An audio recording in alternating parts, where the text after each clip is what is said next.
예, 안녕하십니까.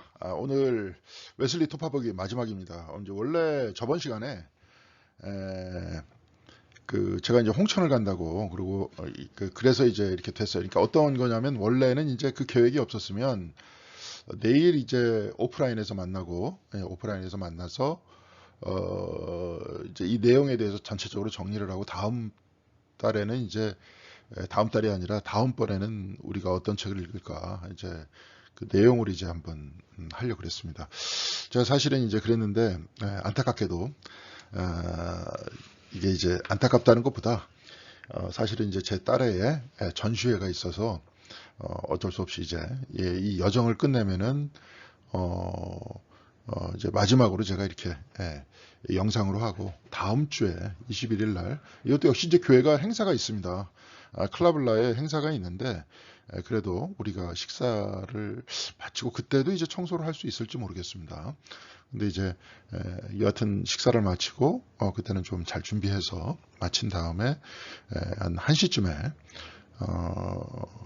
청년부실에서 잠깐 모일 수 있도록 그렇게 하겠습니다. 그 내용을 전체적으로 어려운 내용이 아니기 때문에 웨슬리에 대해서 우리가 이제 좀 잘 알게 됐고, 물론 이제 읽게 되면서 여기 있는 그 케네스 콜린스가 가지고 있는 이 사람이 자꾸 웨슬리를 어떤 방향으로 만들려고 하는가, 어떻게 이해를 자꾸 하고 싶어 하는가, 그리고 다른 사람들을 어떻게 이해시키고 싶어 하는가를 우리는 나름대로는 알 수 있었는데, 그런 의도성에 대해서도 좀 얘기하고 웨슬리에 대해서도 얘기하고, 또 중요한 게 뭐냐면 웨슬리가 해답을 가지고 있는 치트키가 아니라 웨슬리 전통 안에서 우리가 신학적으로 영성적으로 어떤 부분에서 어떻게 발전시켜 나갈 수 있을 것인가, 이 부분을 같이 이야기할 수 있을 것 같습니다.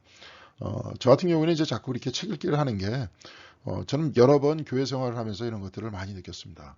그러니까 어, 금방 알아서 이야기하고 대화를 나누면 해결할 수 있는 문제를 거의 그 신앙생활을 하면서 몇 년, 몇십 년 동안 이해가 되지 않은 상태에서 해결이 되지 않은 상태에서 오는 경우를 많이 봤습니다. 이런 부분들은 우리가 이런 대화를 통해서 책 읽기를 통해서 또 해결할 수 있는 부분인 것 같고요. 또한 교회의 중심이 어떤 그냥 말이 막 나오고 뭐 카더라 카더라 이런 이야기가 중심이 되는 것이 아니라 이야기를 하고 검증하고 책을 읽어보고 이런 형태의 어떤 분위기가 한국 교회에서 가장 약하다고 생각을 했기 때문에 저는 그렇습니다. 예. 계속 느끼는 거지만 여전히 어느 교회를 가든지 한국 교회는 몸만 크고 전혀 신학적인 대화와 성찰이 돼 있지 않은 경우가 너무나도 많기 때문에 뭐 이렇게 되다 보면 그냥 나중에 뭡니까 이런 형태의 어떤 틀이 없으면 교회는 그냥 모임이 되는 거죠.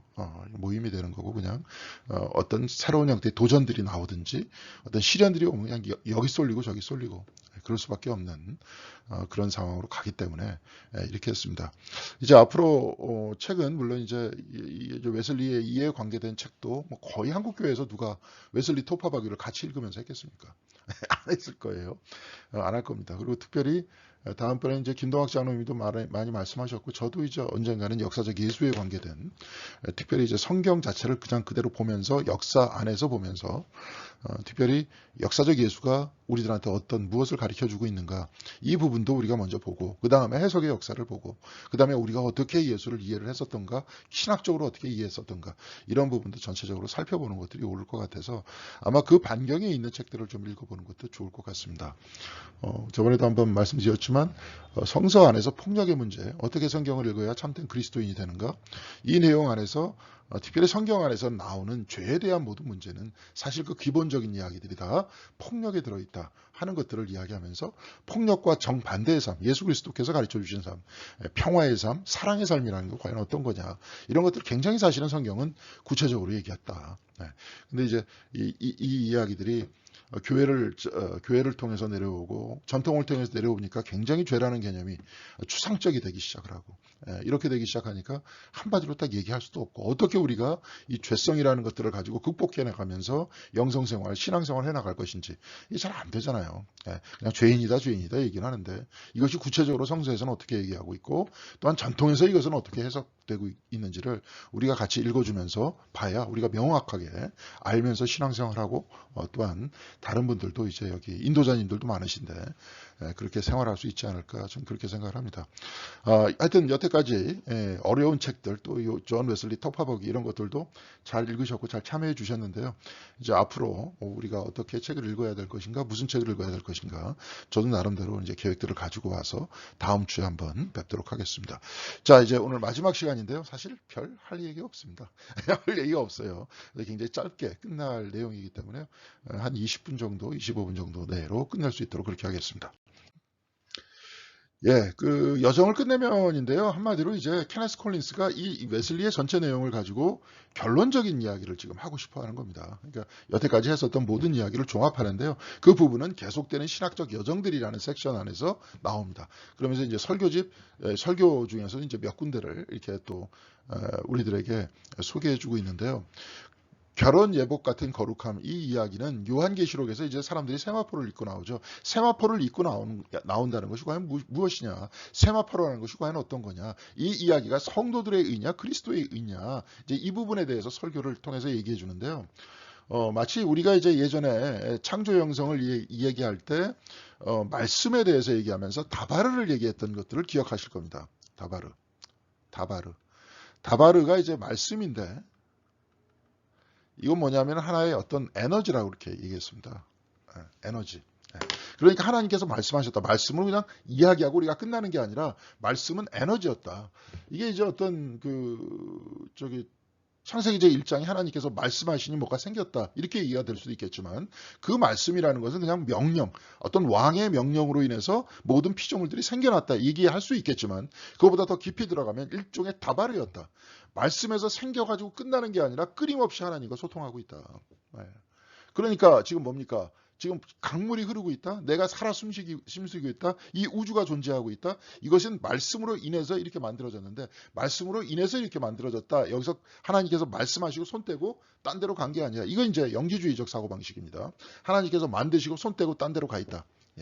이거는 이제 이실론적인 사고방식인데 이 이실론의 뿌리는 영지주의입니다. 근데 또 여기서 이제 과학이 나오잖아요. 또 영지주의자들이 이제 과거에 무슨 연금술 같은 거 막 만들고 금 만든다 뭐 어쩐다 막 이렇게 얘기했었죠. 근데 여하간에 여기서부터 이제 과학이 나온 건데 근데 그렇게 해가지고 하나님께서 법칙만 주고 빠졌고 세상은 법칙대로 움직인다. 하나님 필요 없다. 이제 이렇게 얘기하는 게 이제 현대 과학주의고 그래서 이제 과학주의적 사고방식 안에서 보면 신의 존재가 사라지잖아요. 없잖아요. 그런데 이제 요즘에 다시 과학과 기독교, 과학과 종교와의 대화를 지금 나누고 있고 그런데 원래 성경책 안에서 나바르다 이 얘기는 손 뗐다는 게 아니라 뭐예요? 계속 하나님의 에너지를 받고 있다. 이 에너지라는 것이 나중에 이제 어떻게 됩니까? 워드라는 것도 에너지에 가깝고 나중에 성령 하나님 바로 이 부분, 그렇죠? 하나님의 생명 얘기할 때 뭐 이제 특별히 이제 우리 한국교회 이용도 목사 같은 경우에는 예수의 생명이다 이런 표현들을 많이 썼는데 성령을 근데 성령 하나님이다 그럼 뭐예요? 일종의 에너지잖아요. 하나님의 힘이잖아요. 어떤 애니메이팅 하는 거잖아요. 그런 거잖아요. 그러니까 계속 연결되어 있다는 거예요. 그러니까 성도들의 속량이라는 것도 마찬가지예요. 여기서 이제 속량이라는 표현을 썼는데 책에서는 이제 우리는 보통 구속이라는 표현을 쓰죠. 구속. 그죠? 우리 그래서 타락 구속의 영성이다. 그래서 구속이다, 구원이다. 이런 형태로 쓰지 않습니다. 그러니까 요한계시록의 세마포에 대해 성도들의 뭐예요? 구원의 피로 나온 것이다. 성도들의 의는 속량의 피로부터 나온 것이다. 그리스도의 피로부터 나온 것이라는 거예요. 그러니까 내가 존재하고 있고 내가 구원받고 있다는 건 뭐예요? 그리스도와 연결되어 있다는 거예요. 아까 다바로와 같이. 그런 얘기입니다. 그래서 하나님께 가치가 있도록 받아들여진 바. 하나님께 내가 가치가 있도록 받아들여진 바에 의해서 그리스도의 사랑과 내가 지금 연결되어 있다는 겁니다. 이게 이제 세마포의 의미라는 거예요. 근데 성도들의 옷을 입었다, 성도들의 의다 이렇게 얘기하면 성도의 의는 따로 있고 그리스도의 의가 따로 있느냐. 그리스도의 의에 의해서 내가 지금 거룩해져 있는 상태에 있는 것이다. 이것을 이제 우리가 이제 이해하기 좋게 이제 나바르 이런 형태로 얘기할 수 있겠죠. 그러니까 웨슬리가 얘기하는 성도들의 거룩함이라는 것들은 특별히 이제 이 사람은 굉장히 어떤 개혁주의 교회의 전통 안에서 웨슬리를 자꾸 끌어들이려는 데 그랬잖아요. 그러니까 캐톨릭의 어떤 선행 속에서 나의 거룩함의 의가 드러나는 것이 아니라 그리스도의 의에 의해서 내가 거룩해지는 것이다. 이게 이제 웨슬리가 강조한 바다. 이제 그런 얘기예요. 그래서 정통은 기독교 신앙의 지극히 일부이며 이제 웨슬리 설교의 내용입니다. 기독교 신앙의 내용은 일종의 개념이나 사색이 아니고 마음에 거하는 거룩한 사랑입니다. 그래서 마음에 거하는 그리스도의 사랑과 내가 어떻게 해요? 끊임없이 연결되어 있으면서 이를 통해서 내가 거룩해지고 흰세마포를 입는다. 이것이 이제 요한계시록의 말씀입니다. 이 얘기죠. 그래서 해를 끼치지 않으려는 것, 선한 행위와 거룩함 사이는 하늘의 땅처럼 먼 거리에 있다. 그러니까 내가 뭐 선한 행위를 통해서 구원받는 게 아니라 내적인 거룩함을 통해서 거룩함이 드러날 때 선한 행위가 되는 거다. 이게 이제 웨슬리가 본래 의도했던 바다. 이제 이것이 이제 개혁주의적 신앙, 즉 은총에 의한 믿음을 통해서 사람이 바뀌어지는 바로 이 안에서 나중에 성화까지 발전해 나간 것이다. 이제 이렇게 얘기하고 싶은 거죠. 근데 이제 이분이 이제 사실은 웨슬리는 애초부터 뭐라 그럴까요? 캐톨릭과 개신교의 중간쯤에 있었어요. 개신교는 루터교라든지 칼뱅주의 같은 경우에는 또 너무 은총만 얘기하다 보니까 드러나는 행위에 대해서 얘기를 못 하잖아요. 계속 그냥 회개만 하고 끝나고. 그러니까 이제 이 부분은 캐톨릭적 영향이면서 또 이것이 어떻게 이제 은총과 연결돼 있을 것이냐 하면서 웨슬리의 위치를 이야기해 주면 됩니다. 그럼 뭐 전통적으로 이렇게 영향을 받았다. 뭐 이게 뭐가 문제가 돼요? 그러면서 이제 그 사람의 이제 종교는 웨슬리는 내적 종교였다. 외적 종교라는 것은 윤리적 실천이었다. 진정한 기독교는 항상 기뻐하는 것이고 이게 기독교인의 성정이고 내적으로 주님과 더불어 같이 있고 주님께서 나를 구원해 주셨다는 하나의 확신이 드니까 항상 기쁜 거죠. 이것이 이제 내적 종교의 진정한 기독교의 모습이라는 거예요.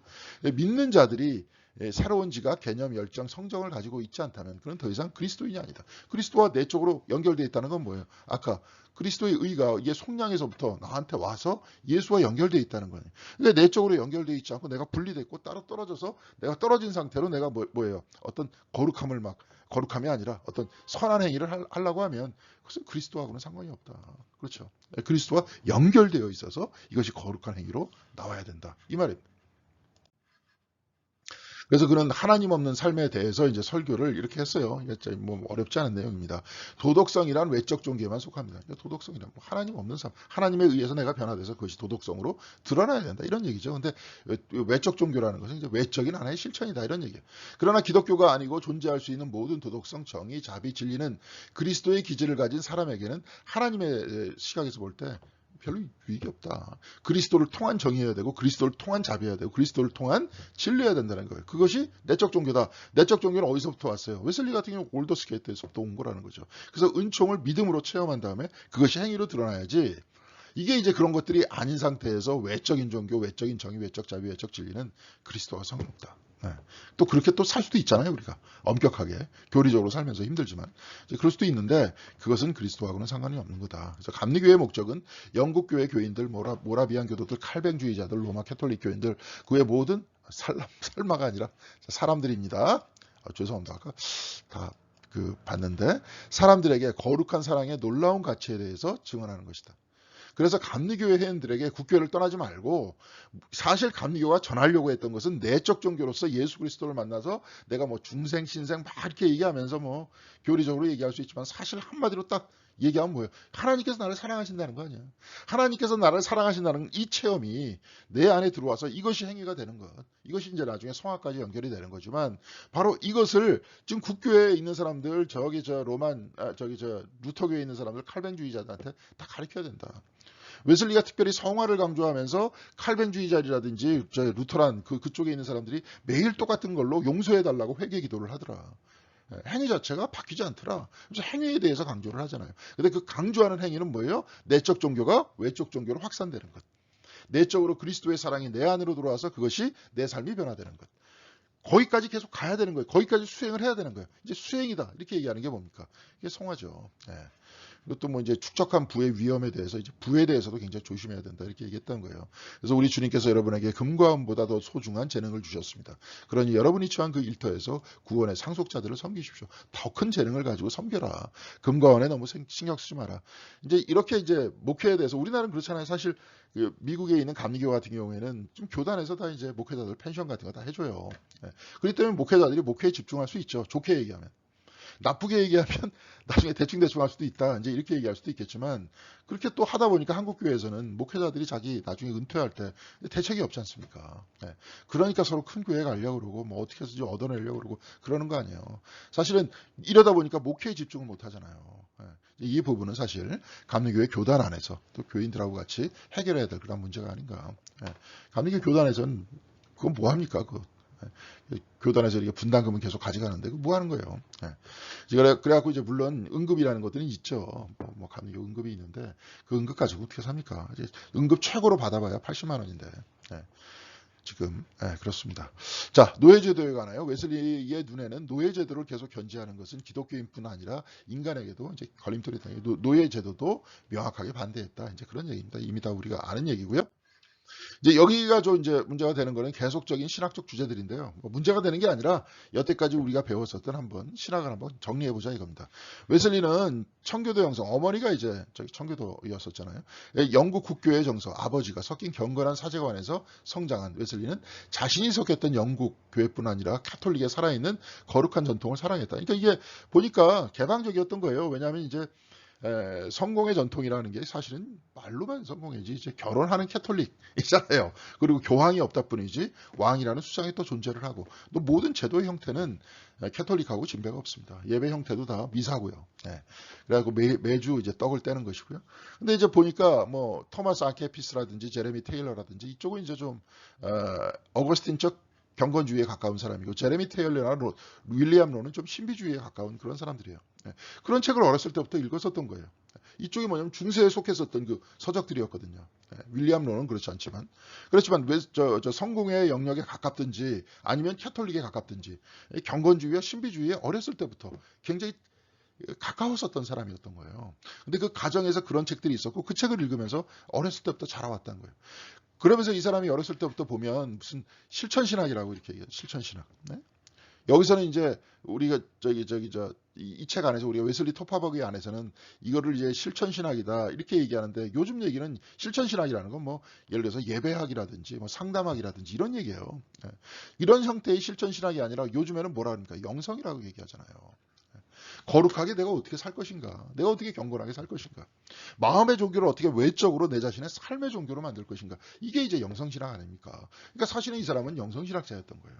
거기에 관심이 있었던 거지 조직신학을 통해 갖고 교리하고 성경하고 교리적으로 맞추면서 이거 빈틈없이 물살틈 없이 만들어 놓으려고 하는 것.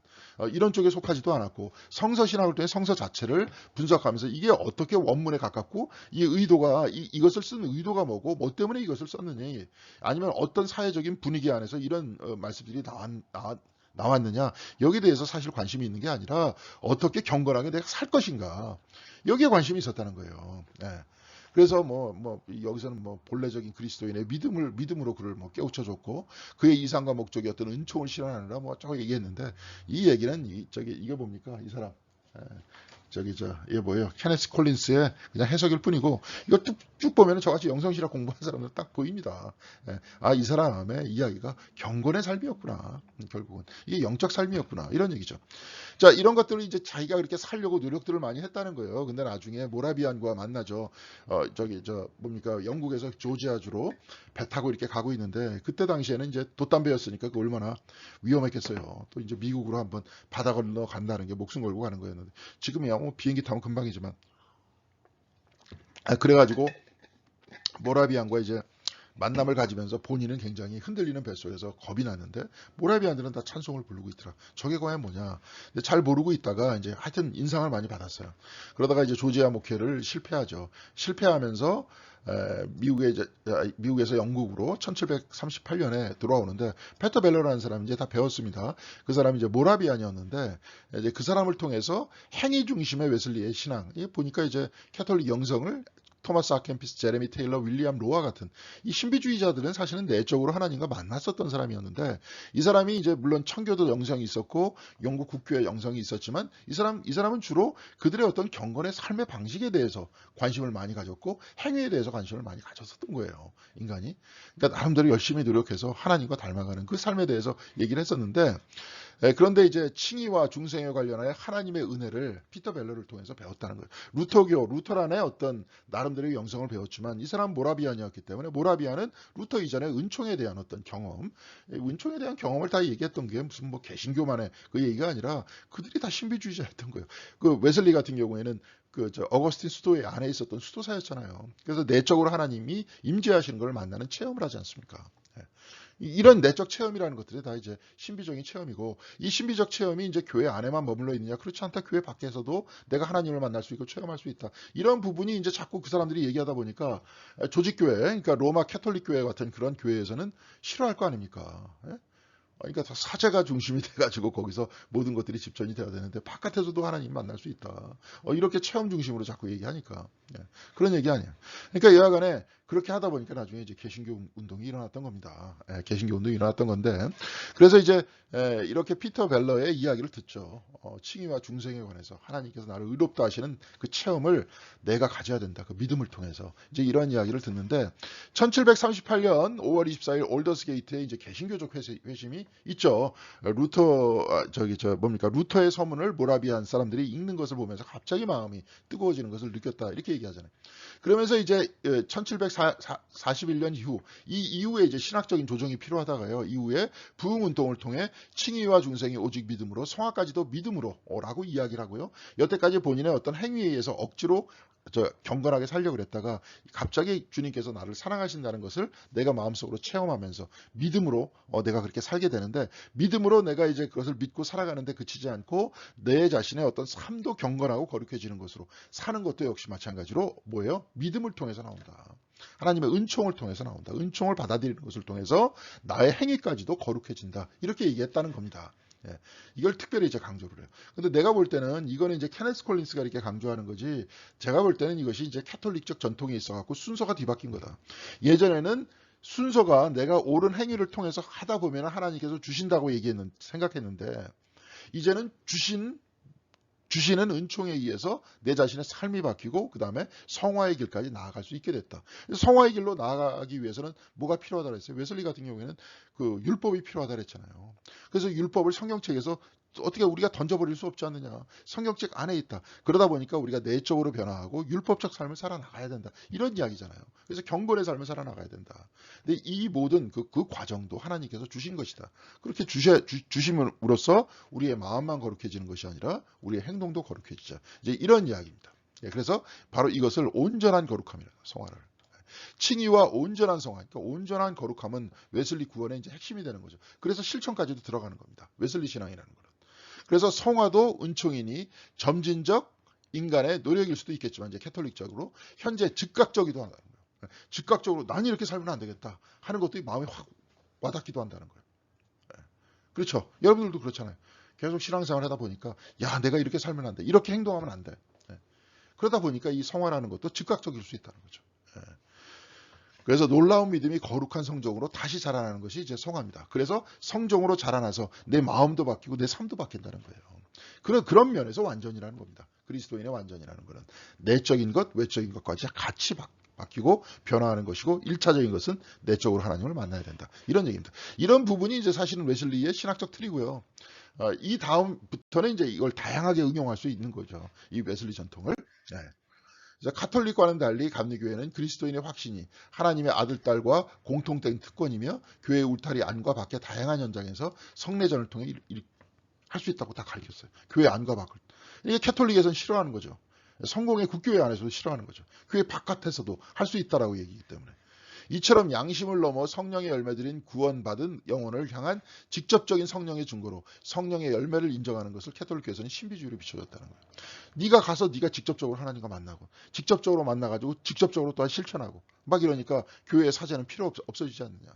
이렇게 얘기하다 보니까 캐톨릭교에서는 여기서 이제 신비주의로 이렇게 여겼다는 거죠. 별로 안 좋은 의미에서 신비주의입니다. 그러니까 여기서 신비주의자라는 건 뭐예요?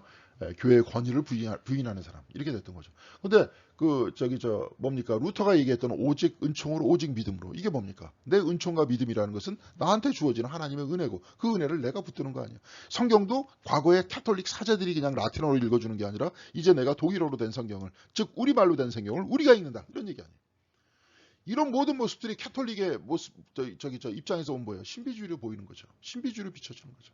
여기에다 웨슬리 같은 경우에는 교회 아예 바깥으로 나가서 성례전도 거기서 했으니까. 그러면서 거기서 뭘 가르쳐 줬다 그랬어요? 사랑을 가르쳐 줬으니까. 이게 신비주의로 비치는 거죠. 신비주의를 이제 좀 긍정적으로 해석하자는 거예요. 내가 하나님과 직접 만나는 것. 근데 이제 이거를 또 너무 얘기하다 보면 신학적인 지식이라든지 이런 형태가 없는 상태에서 뭐 혹시라도 본인이 이상한 체험을 했다 이렇게 얘기하다 보면 되다 보면 잘못하면 교만해지잖아요. 그런 분들 많잖아요. 네, 교회 안에서. 뭐 목사는 저것도 못하네. 난 이걸 봤어. 막 이러면서. 그다음부터 우습게 여기고 막 이러잖아요. 그러니까 사실은 이런 부분들을 경계한 겁니다. 그러면서 교회 질서가 무너지는 것을 경계한 거예요. 근데 이제 이 부분 안에서 항상 이런 형태의 내적 체험이라는 것들은 항상 경건하면서도 건강한 신학과 항상 같이 가야 된다. 이 얘기예요. 근데 여하튼 간에 이제 이렇게 쭉 이야기하면서 이제 그 뭐라 그럴까요? 신학적인 흐름이 있어 왔는데 지금도 이제 이 부분이 이제 굉장히 앞으로 웨슬리 신학에서 발전되어야 될 그 부분이라 이겁니다. 그래서 웨슬리가 눈을 감던 3월에 영국에만 300여 명에 넘는 설교가들이 있었고 7만여 명이 넘는 감리교 회원들이 있었다. 굉장히 커진 거죠. 사람들이 애타게 내적으로 하나님과 동행하는 것들을 원했고요. 여기서 이제 내 삶이 바뀌면서 내 삶이 성화되는 이 과정을 통해서 하나님께로 나아가려고 했던 그 사람. 그러면서 내적으로 사랑을 전하려고 했었던 그 사람들이 점점 많아졌었다는 겁니다. 이렇게 많아지다 보니까 나중에 감리교회가 됐는데, 자 이제 우리 감리교회를 이제 정리하자 보면 그렇지 않습니까? 어떤 칭의와 성화가 같이 가고 결국은 감리교회는 사랑을 많이 강조한다. 이런 것들을 여러분들 많이 염두에 두시고 사실 웨슬리의 그 이야기를 한번 닫아볼 수 있도록 그렇게 하겠습니다. 아까 앞으로 남았었던 신학적인 여정 그 모든 것들을 통해서 책 전체를 이제 정리하고 있잖아요. 여러분들도 이제 그 한번 웨슬리 토파보기를 통해서 이제 웨슬리 쉽게 읽었을 겁니다. 이제 웨슬리 한번 더 깊이 이해를 한번 해보시고 우리 감리교회 신앙이 결국은 실천까지 간다는 것, 사랑을 강조한다는 것 이런 부분까지도 한번 잘 생각해 보면 좋을 것 같습니다. 이 책에도 나와 있지만 이 부분은 웨슬리가 이제 눈을 감는 웨슬리의 이제 마지막 순간을 이야기를 하는 겁니다. 진짜 마지막 때 저렇게 손을 모으고 있었는지는 잘 모르겠어요. 근데 굉장히 경건하게 죽은. 그리고 이 그림을 확대해서 제가 보니까요, 그 얼굴 표정이 웃고 있습니다. 그래서 웃고 있는 그 표정, 진짜로 웨슬리가 웃고 있었는지는 잘 모르겠지만 나름대로 하나님과의 만남을 향해서 손을 모으면서 하늘을 향해서 나아가는 웨슬리의 모습을 이렇게 그려주고 있습니다. 자, 여러분 그 한 학기 동안 많이 수고하셨고요.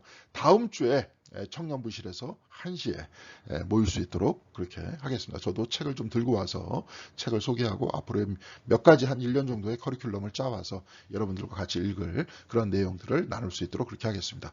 여러분들 웨슬리 토파보기 이 책 수고하면서 잘 읽어보셨고요. 웨슬리 토파보기를 읽은 목사들도 별로 없을 텐데 이제 평신도들도 여러분들이 다 읽으셨고 이제 웨슬리 신학의 구조에 대해서 오히려 여러분들이 웬만한 목사들보다 더 잘 알고 계십니다. 웨슬리의 전통 안에 우리가 있으니까 그 신앙을 우리가 잘 받아들이면서 웨슬리가 이야기했듯이 사랑하면서 우리의 삶도 바뀌면서 살아가는 참다운 기독교인, 참다운 감리교인이 됐으면 좋겠습니다. 여러분 감사합니다. 수고하셨습니다.